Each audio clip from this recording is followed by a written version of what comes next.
아침 뉴스의 맥을 짚어드리는 시간 뉴스연구소, 오늘도 두 분의 연구위원 함께합니다. CBS 김광일 기자 그리고 김준일 시사평론가, 어서 오십시오. 안녕하세요. 예, 첫 뉴스 어디로 갈까요? 원한 싸움 2차전. 아니, 이 두 유력 후보의 또 성이 한 분은 원 씨, 한 분은 한 씨다 보니까 이러다 두 분 진짜 원한 생기는 거 아니야? 어제 이런 이야기가 언론에 하루 종일 나올 정도로 토론이 더 치열해졌습니다. 맞아요. 어제 보니까 저도 그런 생각이 들었고, 원한 갈등이라는 이렇게 좀 점잖은 표현으로 제목을 달까 하다가 싸움, 뭐 말싸움 이런 표현이 더 적합해 보여서 꼽아왔어요.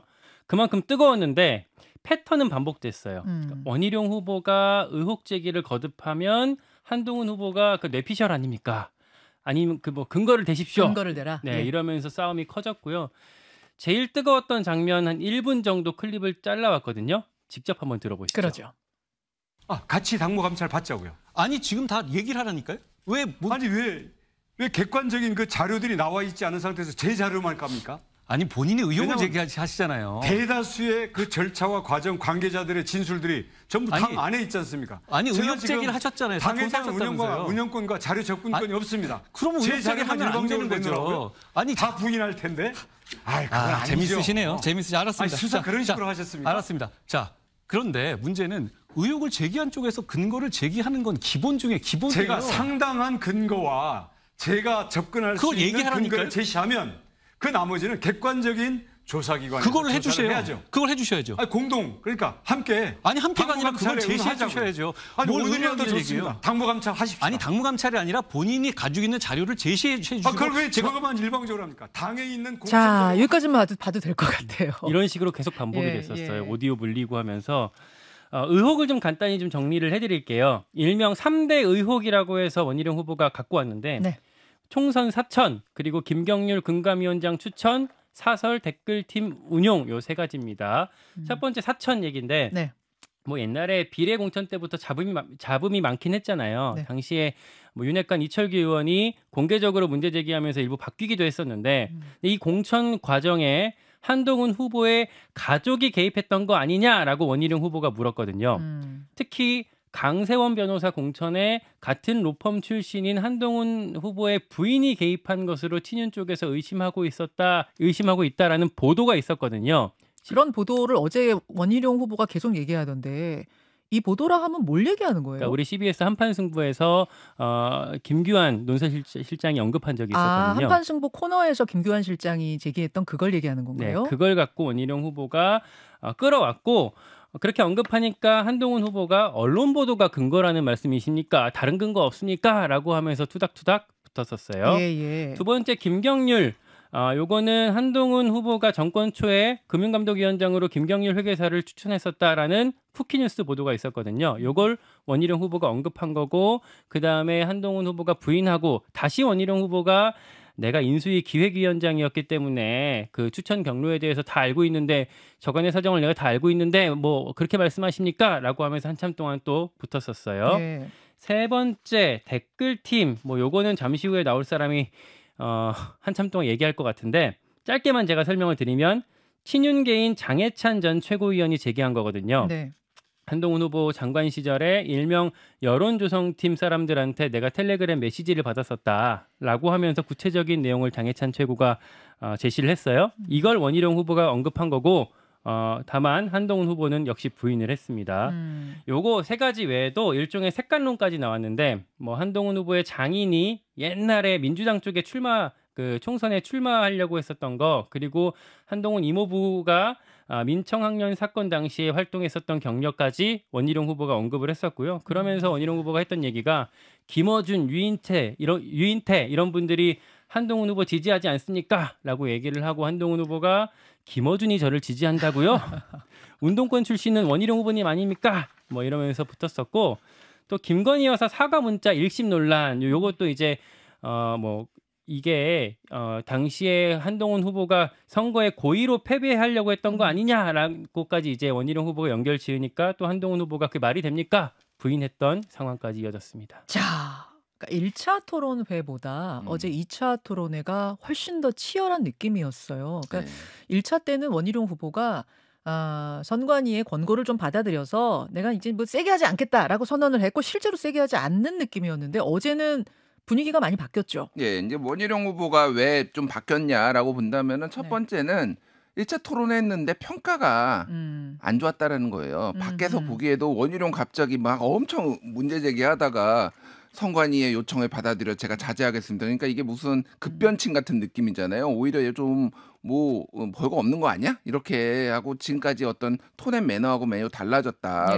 원희룡 캠프 제가 듣기로는 원희룡 캠프 내부에서도 별로 평가가 안 좋았다라고 그래요. 그러니까 이제 세게 이왕 이렇게 된 거 세게 나가자라는 거고. 또 하나는 이제 전체적으로 보면은 뭐 그 여론조사가 나오는데 원희룡 후보 측이 굉장히 고전을 하고 있어요. 엠브레인 퍼블릭, K-스탠 리서치, 코리아 리서치, 한국 리서치가 지난 8일에서 10일 전국 18세 이상 남녀 1000명 대상으로 전화 면접 조사를 했는데 그러니까 전국 지표 조사라고 MBS 조사. 근데 여기에 대해서 당대표 적합도 조사에서 한동훈 27, 나경원 10, 원희룡 7, 윤상현 2 이렇게 나왔어요. 여기서 주목할 거는 나경원 후보가 원희룡 후보 앞섰다라는 거예요. 그러네요. 그 전에 다른 조사에서는 뭐 나경원 후보 앞선 것도 있지만 일반적으로는 원희룡 후보가 좀 더 앞섰거든요. 그리고 국민의힘 지지층으로 좁혀서 분석해도 한동훈 55, 나경원 12, 원희룡 10, 윤상현 1 이렇게 나왔습니다. 그러니까 이거는 굉장한 위기감이죠. 그래서 세게 붙은 건데 이게 사실 토론회 이전에 이미 여러 이제 뭐 언론 인터뷰라든지 뭐 페이스북이라든지 이러면서 이거를 이제 예고를 했어요. 그래가지고 거짓말 들통나면 후보직 내려놓겠느냐 원희룡 후보가 이미 그런 얘기를 한 상황이고 한동훈 후보는 노상방뇨하듯 오물 뿌리고 도망가는 막 거짓 마타도어다라고 얘기를 했는데 이게 이제 그 이미 언론 기사도 나왔는데 1993년에 원희룡 후보가 이제 검사 되기 직전에 이제 사법연수원 시절이었죠. 노상방뇨 및 음주폭행 사건에 이제 휘말렸던 게 이제 있었습니다. 30년 전? 네, 30년 전 거예요. 그러니까 뭐 오래된 건데 어쨌든 그런 것까지 이제 다 꺼내 들고 뭐 이런 상황이었습니다. 그래서 이제 이게 세 가지가 얘기를 했는데 총선 사천 그러니까 이거가 있고 하나는 이제 김경률 금감원장 추대 그리고 뭐 추천 사설 댓글 운용팀인데 이게 다 문제가 있어요. 문제가 있는 게 뭐냐면은 공격하는 쪽도 이게 유효타가 되기가 힘든 게 총선 사천 같은 경우에는 쉽게 얘기를 하면은 그때 당시에 소위 말해서 친윤들 그리고 용산 쪽에서 밀어 넣었다고 의심되는 사람들 뭐 이게 있고 또 이게 공천이 잘 안 돼가지고 이게 한번 바뀌었잖아요. 그러니까 순번이 바뀌고 그랬죠. 각자 폭로전이 가면은 다 내상이다 이게. 약간 팀킬 같은 느낌이 들 수 있단 말씀이죠. 예, 그렇죠. 그리고 이게 이제 소위 말하는 김경률 이거는 뭐 강남 좌파론 아니면 뭐 정체성론 이런 거잖아요. 뭐 이거는 김건희 여사가 뭐 진중권 교사랑 57분 어제 통화를 한 게 이제 그러니까 그제 통화한 게 알려지면서 그제 통화한 건 아니고 예전에 통화한 게 그제 알려진 그제 거죠. 알려진 게 알려졌는데 조선일보가 사설까지 썼어요. 정치평론가와 1시간 통화하는 김여사라는 사설 제목까지 썼는데 그러니까 이게 뭐 무슨 좌파네 뭐네 이런 게 지금 유효타가 될 수가 있느냐. 사설 댓글 운용팀도 사실은 이제 뭐 이제 장해찬 전 최고위원이 막 나와서 얘기하고 있지만은 이게 유효타가 되기 좀 어려운 부분도 있고 그럼 댓글 운용팀이 여기만 있었을까? 그러니까 이게 지금 다 팀킬 그러니까 전당대회가 아예 국민의힘 공멸로 가는 거 아니냐 이런 게 이제 좀 중립적인 내부 인사들은 굉장히 우려한다. 심리적 분당이다. 이거 치유 안 되겠다. 지금 뭐 이런 얘기가 나오고 있어요. 그래요. 한 가지 최근에 국민의힘 사람들 만나면 의원들도 그렇고 이런 얘기들을 해요. 원희룡 후보의 목적이 전당대회 승리가 아닌 것 같다라는 얘기까지 하거든요. 그게 무슨 말입니까? 물론 당연히 전당대회 바라보고 있겠지만 전당대회 후에도 주목하고 있는 것 같다는 얘기거든요. 그게 무슨 얘기예요? 그러니까 한동훈 후보가 당대표가 된다고 하더라도 그럴 경우에 된다고 하더라도 한동훈이 기반이 취약하다 보니까 친윤 쪽의 공격에 흔들릴 거고 만약에 그러다가 무너질 경우 그 틈에 뭐 비대위원장 같은 걸 노리는 거 아니냐. 그리고 그걸 위해서 친윤 반한동훈의 뭐 구심점이 되려고 하는 거 아니냐 뭐라는 해석이거든요. 그러니까 여의도에 도는 이야기가 그렇다는 이야기죠. 네, 물론 이제 원희룡 후보 쪽에서 당연히 부인하겠지만 이번 전당대회가 유독 이렇게 난타전이 심한 이렇게 배경에는 다들 이렇게 전당대회 후까지 바라보고 있기 때문이 아닌가 이런 생각도 듭니다. 자, 어제 2차 토론회, 2차 방송 토론회 리뷰를 한번 해봤고 여러분 다음 주 수요일에는 김현정의 뉴스쇼에서 그러니까 출근길 방송 토론은 유일합니다. 김현정의 뉴스쇼 CBS 7시 10분 국민의힘의 4명의 후보가 다 모여서 이 자리에서 훨씬 더 깊은 토론이 있을 것 같아요. 왜냐하면 TV보다 좀 장치들을 덜 해서 저희가 깊이 있게 토론 시간을 확보하려고 합니다. 다시 한번 말씀드립니다. 다음 주 수요일 7시 10분부터 2시간 동안 김현정의 뉴스쇼를 통해서 국민의힘 후보자 토론에 함께 하시고요. 예고하는 김에 하나 더 할게요. 바로 다음 날인 목요일 아침 7시에는 민주당 후보자 토론회가 준비되어 있습니다. 민주당 전당대회 후보자 3명이 이 자리에 앉아서 민주당 방송 토론회는 김현정의 뉴스쇼가 1차 토론회입니다. 예, 국민의힘의 4차 토론회 수요일, 민주당의 1차 토론회는 다음 주 목요일, 수목 이틀간. 이 스튜디오가 후끈할 것 같아요. 여러분 놓치지 마십시오. 다음으로 가죠. 1000만 유튜버 협박한 사이버 레카. 예, 1000만 유튜버 먹방하는 유튜버죠. 쯔양이 사이버 레카들의 협박을 받았다. 어제 뭐라 그럴까요? 공개 방송을 했어요. 예. 먼저 사이버 레카 잘 모르시는 분들도 있으실 것 같아서 유명인들의 가십거리를 온라인에서 자극적으로 폭로하고 그걸로 조회수 이제 올려갖고 돈 버는 유튜버들을 일컫는 말이거든요. 예. 뭐 레카, 그러니까 사설 견인차들이 난폭운전으로 돈 버는 거에 착안해서 만든 말인데 예. 이 사이버 레카의 폐단이 그동안 다양하게 지적이 되었지만 이번에 아주 그 끝을 보는 사건이 드러났습니다. 사이버 레카라고 불리는 유튜버들이 이제 쯔양 말씀하신 구독자 1000만 명에 이르는 먹방 유튜버의 쯔양을 협박하고 돈까지 뜯어낸 정황이 드러난 거거든요. 예. 이게 유튜버 구제혁이랑 조작감별사라는 사람 간의 통화 녹음 파일이 가세현 유튜브 통해서 공개되면서 알려진 거거든요. 녹취를 들어보니까 쯔양이 옛날에 전 남자친구 강요로 유흥업소에서 일한 걸 약점으로 잡아서 이걸 어떻게 활용할지 모의하는 내용이었어요. 뭐 이거 덮어주고 현찰로 한 2억은 받아야 될 겁니다. 이런 얘기들을 주고받았거든요.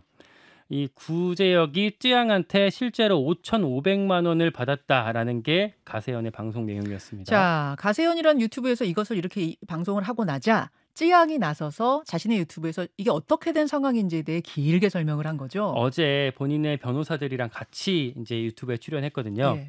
술 따르는 일을 아주 잠깐 했던 건 맞는데 폭행 협박을 당해서 어쩔 수 없이 했던 일이다. 소속사 대표이자 전 남자친구인 A씨가 나 몰래 찍었던 불법 촬영 동영상을 유포하겠다고 협박했었다. 그 사람한테 가스라이팅 당해서 그랬던 거고 심지어는 40억 원 넘는 돈을 갈취당하기도 했었다라고 밝혔거든요. 그리고 이 남자친구를 결국 고소해서 그러니까 처벌을 했잖아요. 그렇죠? 남자친구에 대해서. 근데 그 남자친구가 목숨을 끊은 거죠, 스스로. 네, 그러니까 고소를 했는데 남자친구가 자살하면서 이 사건 자체는 종결이 이제 됐어요. 불송치로 종결이 됐었거든요. 예. 라고 이제 알렸고 쯔양이 이렇게 밝힌 뒤에는 옛날에 그 쯔양이 방송했던 영상에서 그 쯔양의 몸에 이제 멍이 들었던 자국들이 재조명되기도 했었습니다. 예. 이 유튜버들은 사실은 이제 무고하다라고 호소를 하고는 있어요. 이제 구제혁 같은 경우에는 하늘의 맹세코 부끄러운 일을 하지 않았다. 그리고 이 일에 연루됐던 카라큘라라는 유튜브는 누군가에게 부정한 돈 받은 사실이 없다 이렇게 밝히고는 있는데 이 사건이 검찰에 고발이 됐거든요. 그리고 중앙지검 형사 3부에 사건이 배당됐어요. 앞으로 수사를 좀 지켜봐야 될 것 같습니다. 자, 김준일 평론가. 예. 그래서 우리가 주목할 거는 유튜브상의 이른바 사이버 레카라고 불리는 그들에 대한 이야기인 것 같아요.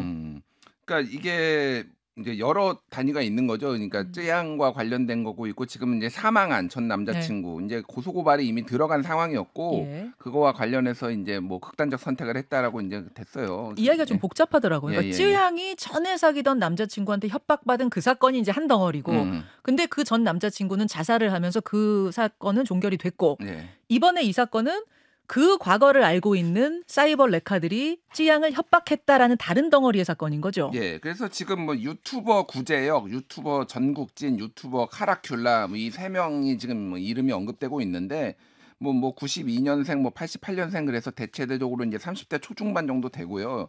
다 소위 말해서 이슈 유튜버라고 불려요. 그러니까 사이버 레카라는 게 이제 견인차를 얘기를 하잖아요. 그러니까 뭔가 이슈가 터지면은 이거를 집중적으로 분석을 해가지고 이제 조회수를 올리는 걸 약간 부정적인 의미로 사실은 사이버 레카라는 말이 쓰였는데 이거를 이제 자기들끼리 모여서 이제 뭐 방송도 하고 그러니까 이걸 레카 연합이라고 또 이렇게 이름을 붙이고 뭐 이런 거예요.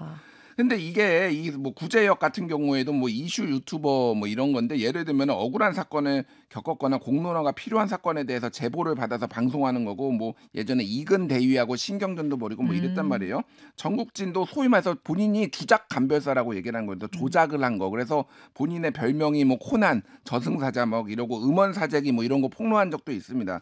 카라큘라라는 뭐 이거 여기도 뭐 부산 서면 돌려차기 강간 살인미수 사건이 있었잖아요. 네. 뭐 피해자 신상 공개를 한다는 이건 뭐 논란이 많았지만 어쨌든 그래서 막 구독자가 막 유튜버 카라큘라는 126만 명이나 돼요. 굉장히 많은데 문제는 어쨌든 정의의 사도인 척하면서 본인들이 막 사회적 문제 공감도 하고 뭐 폭로도 하고 막 불법과 뭐 이런 거에 경계선을 아슬아슬하게 넘나들긴 했지만은 그랬던 사람들이 야 이거 돈 받아야 돼? 이렇게 했던 거 좀 그때 나온 그 내용들을 좀 읽어드리면은 이렇게 된 뭐 그 폭로된 녹취록입니다. 예. 구제역이 비교가 안 돼. 이번 거는 터트리면 쯔양 은퇴해야 돼. 그러니까 전국진이 야 그냥 몇천 시원하게 당기는 게 낫지 않냐? 구제역이 내가 봤을 때 이건 2억은 받아야 될 것 같은데 현찰로 뭐 좋지 좋아. 뭐 이런 식으로 얘기를 했다라는 거예요. 그러니까 이건 사실상 이제 협박, 이제 갈취 뭐 이런 거죠. 그러니까 유튜브에 이 내용 폭로하지 않는 대가로 돈을 받는다 이런 거예요. 그렇죠. 네. 예. 그래서 뭐 여러모로 좀 굉장히 놀랍고 굉장히 이 어디까지 이제 타락이 됐나 한국 사회가 뭐 이런 것들 좀 뭐 생각하게 되는 사건인 것 같습니다. 예. 자, 검찰이 수사를 한다니까 뭐 이들은 또 아니라고 이야기하고 있고 하니까 이 내용은 좀 더 지켜보기로 하고 하여튼 씁쓸합니다. 다음으로 가죠. 최저임금 10,000원 시대.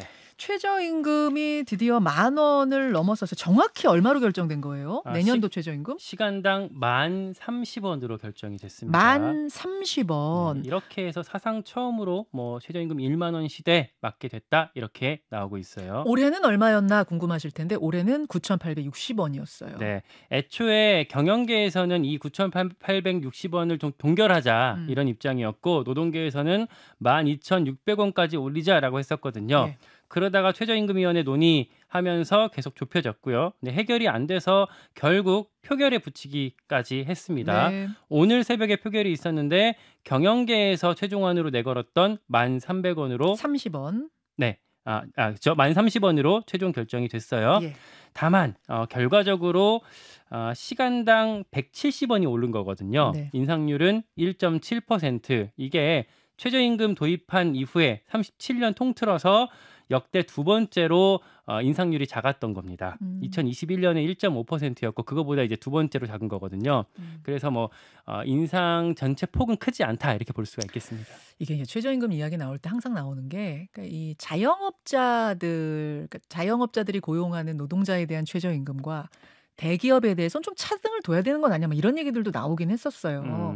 그 정도로 자영업 하시는 분들은 또 경기가 너무 어려워서 최저임금 많이 올릴 수 없다 이런 입장이었고 노동계에서는 아니 물가가 계속 오르는데 우리 살 수 있게 올려줘야지 이게 팽팽했거든요. 네. 결국은 1030원이 됐군요. 그러니까 이게 저는 이제 최저임금이 롤러코스터 타듯이 이렇게 인상률이 변하는 게 맞느냐 이런 생각을 해요. 그리고 이 최저임금을 결정하는 이런 방식 자체가 네. 너무 소모적이다라는 생각을 하는데 일단은 이게 지금 1.7%잖아요. 이번에 오른 게. 이게 얼마나 낮은 거냐면은 역대 최저에서 두 번째예요. 가장 낮았던 해가 1.5% 올랐던 해 아니에요? 1.5%인데 그게 2021년인데 소위 말해서 코로나 때예요. 코로나 때. 예. 그러니까 완전 경제가 폭망해가지고 올릴 수가 없으니라고 하는 거고 그 다음에 지금 1.7%인데 예. 상식적으로 이게 뭐 우리가 감안은 이제 특히 여기에서 이 최저임금위원회에서도 감안을 하는 게 뭐냐면은 물가 상승률입니다. 그렇죠. 물가 상승률보다는 높아야 된다라는 일종의 컨센서스가 있거든요. 근데 KDI가 지금 전망한 소비자 물가 상승률 평균치가 2.6%예요. 그런데 1.7%라고 하는 거는 이건 실질 임금이 깎이는 겁니다. 그러네요. 예, 그러니까 이게 맞느냐? 근데 이제 예를 들면은 문재인 정부 때는 최저임금, 그러니까 대선 공약으로 문재인 대통령이 그래서 2020년에 1만 원 하겠다라고 했고요. 다른 후보들도 2022년 1만 원 뭐 얘기가 그때 있었거든요. 근데 문재인 정부가 2019년에 10.9%를 올렸어요. 근데 2020년에는 2.87, 2021년에는 1.5. 그러니까 2022년에는 다시 이제 5.05 이런 식으로 했는데 이게 아무리 이게 정권마다 그게 좀 분위기가 다르다고 해도 이게 너무 현기증 나고 예측 가능성이 너무 떨어진다라는 거예요. 어제도 제가 오프닝에 얘기했습니다만 그러니까 어떤 기준을 좀 가지고 움직였으면 좋겠다. 그냥 이렇게 협상으로 밀고 당기고가 아니라 어떤 데이터를 가지고 좀 움직이는 기준 같은 거 필요하지 않아요? 그러니까 나름 이게 데이터를 가지고 이제 나름 접근을 하긴 했습니다. 뭐 길게 설명드리기가 좀 어렵기는 하는데 그런 어떤 데이터들을 가지고 여기에서 이 정도는 해야 되지 않냐 폭을 정해놓고 그러니까 제 말씀은 당연히 데이터를 보면서 하는 건데 딱 이 데이터를 기준으로 이 데이터가 이런 식이면 이렇게라는 뭐 이런 좀 룰이 있어야 되지 않냐 그 말씀이죠. 그러니까요. 그래서 이 방식을 아예 좀 변경해야 된다. 특히 이제 노측과 사측이 다 대립했을 때 공익위원들이 들어오는데 공익위원들이 결정권을 사실상 가지거든요. 정부가 근데 사실은 꽂은 사람들이에요. 그러다 보니까 이건 정부의 의지에 따라서 끌려간다. 그래서 아예 물가 상승률 여기에다가 뭐 이런 요인 더해서 이렇게 합시다. 그 제한폭은 이렇게 둡시다. 이런 식으로 변경하자는 얘기도 이번에 상당히 좀 나왔어요. 그리고 아까 말씀하신 최저임금 그 차등 적용 이번에 이창용 한국은행 총재가 이제 거기 지지한다고 말하면서 한 번 더 화제가 되긴 했었는데 여기에 대해서는 다만 비정규직이나 이런 파트타임 근로자에 대해서는 외국에서는 사실 오히려 더 왜냐하면 이제 이분들의 고용이 안정돼 있지 않기 때문에 더 많이 줘야 되는 거 아니냐 이런 반론도 있거든요. 같이 좀 이해하시면 좋을 것 같습니다. 자, 올해 정해서 이제 내년에 시행하는 거죠. 내년도 최저임금 1030원, 시간당 1030원으로 정해졌다는 소식까지 전하면서 두 분과 인사 나누죠. 고맙습니다. 고맙습니다. 김현정의 뉴스쇼는 시청자 여러분의 참여를 기다립니다. 구독과 좋아요, 댓글 잊지 않으셨죠? 알림 설정을 해두시면 평일 아침 7시 10분 실시간 라이브도 참여하실 수 있습니다.